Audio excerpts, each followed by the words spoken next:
Zanima, ali boš lahko svojo novo spletno stran postavljeno v WordPressu potem sam urejal oziroma upravljal, potem je ta video nalašč zate.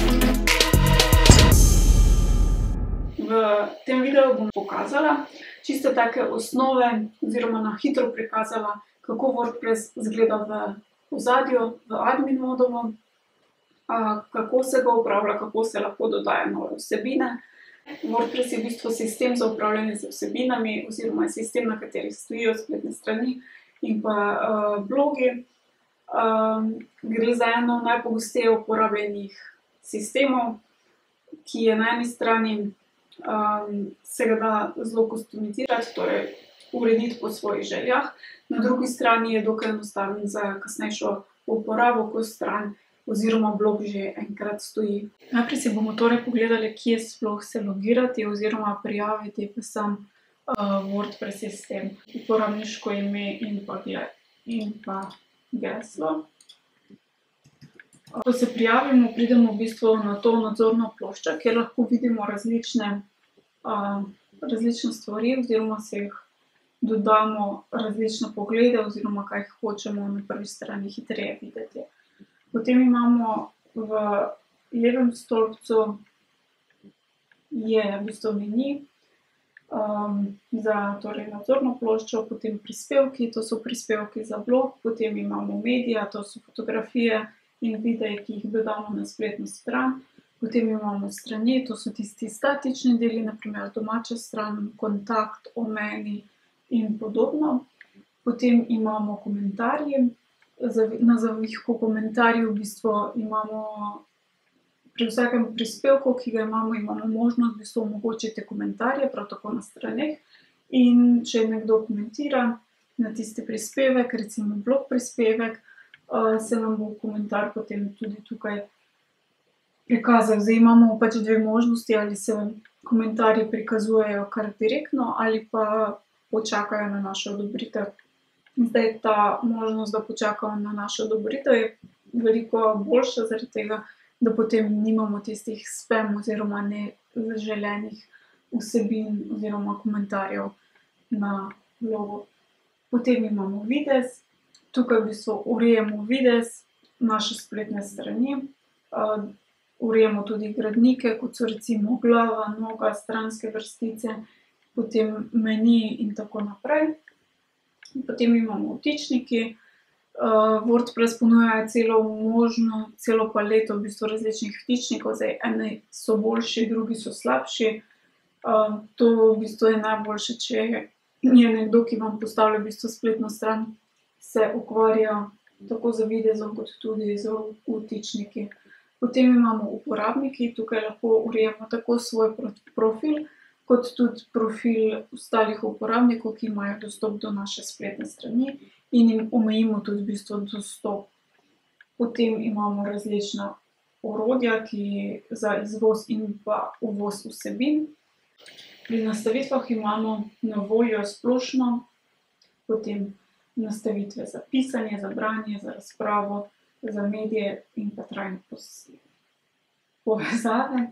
Zdaj pri splošno v bistvu je zelo pomembno, da nastavimo oziroma vpišemo torej spletišče, ime, tukaj jaz imam test, potem imamo slogan, ki ga je tudi zelo pomembno zamenjati, zaradi tega, ker se to prikazuje potem tudi na Googlu. Vnesemo svoje pač podatke, nastavimo, kaj je tisti vloga novega uporabnika, ko se prijavi, jezik, časovni pas, v bistvu in pa te datumske zadeve. Potem imamo pisanje, nastavitve za pisanje, kako pač se bo stran obnašala. Potem za branje, kjer lahko v bistvu določimo, kaj je naša prva stran, katera stran se bo prikazovala za blog. Ampak običajno to uredijo tisti, ki ti postavijo spletno stran. Potem imamo razprava, tukaj v bistvu določimo, ali komentarji počakajo na našo odobritev ali ne. Mediji in pa trajne povezave. Potem, če gremo kar mogoče na prispevke. Prispevki v bistvu so prispevki na blogu. kjer imamo na voljo torej seznam vseh prispevkov, in če kliknemo v bistvu na posamezni prispevek, se nam odpre okno, kjer vpišemo naslov, ustvari se nam trajna povezava, ki jo lahko tudi po želji uredimo. Potem pa dodajamo v bistvu tukaj besedila in pa vsebino posameznega bloga. Fino je, če dodamo tudi izvleček, ki se potem lahko prikazuje pri posamezni, odvisno pač, kako je nastavljena tema, ampak če ima tema nekje na strani, da se prikazuje tudi izvleček, je to potem lahko tukaj dodamo tudi avtorja in imamo revizije. Potem imamo desni stolpec, v katerem lahko torej objavimo, posodobimo prispevek, torej imamo te možnosti, nastavimo, kako je ta vidljivo. Tukaj običajno pustimo kar vse nastavljeno na primarne, torej na že nastavljene nastavitve, razen če so kakšni posebni razlogi, da bi bilo potrebno to spremeniti. Potem imamo oblika prispevka.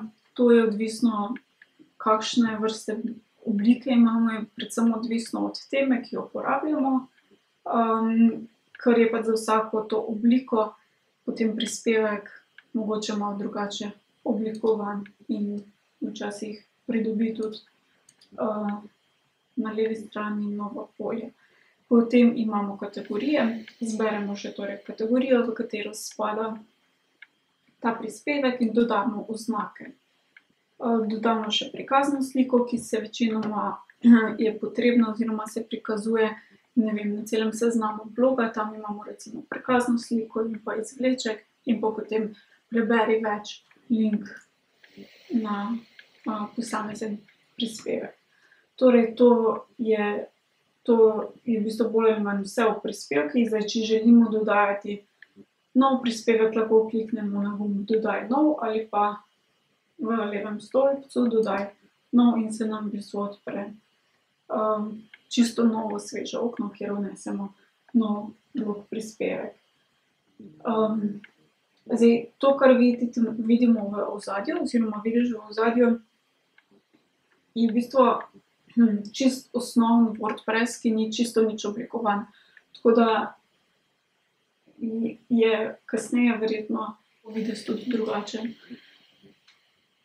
Tako v bistvu dodamo nekako nov prispevek. Potem imamo mediji, torej vse fotografije, ki smo jih naložili v WordPress ali na posameznih straneh ali v posameznem prispevku. To je v bistvu cela knjižnica vseh naših medijev, to so torej fotografije, mogoče tudi kakšen video, dokumenti in podobno. Potem imamo strani. Torej, to so v bistvu tiste statične strani, na primer domača stran oziroma vstopna stran. Potem je recimo stran za kontakt, stran o meni in tako, ki se v bistvu čisto podobno kot prispevki dodaja. Zdaj, tukaj seveda čisto lahko izgleda čisto drugače, če uporabljamo kakšne drugačne vtičnike za grajenje pač strani. Pa odvisno je seveda tudi od teme, ki jo uporabljamo. Stran se v bistvu torej podobno dodaja kot prispevek, naslov, vsebina, prikazna slika, nadrejeno, podrejeno. To pomeni, da se neki strani lahko dodajajo podstrani. Potem imamo komentarje. To recimo je testni komentar. Vidimo torej, kdo ga je oddal, kdo nam je komentiral vsebino, kaj je komentar in v katerem prispevku oziroma kateri strani se je ta komentar prikazal, in pa seveda tudi datum.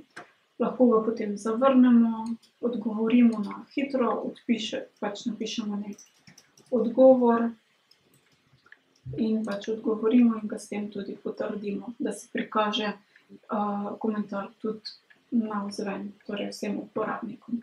To pa je za danes tudi vse. Upam, da ti je koristil tale pogled v admin modul samega WordPressa, in da v bistvu se boš lažje odločiš, ali je WordPress primeren zate ali ne. Če imaš še kakšno vprašanje, na katerega nisem odgovorila, seveda lahko pustiš na blogu ali spodaj. Imej en čudovit dan in se vidimo naslednjič.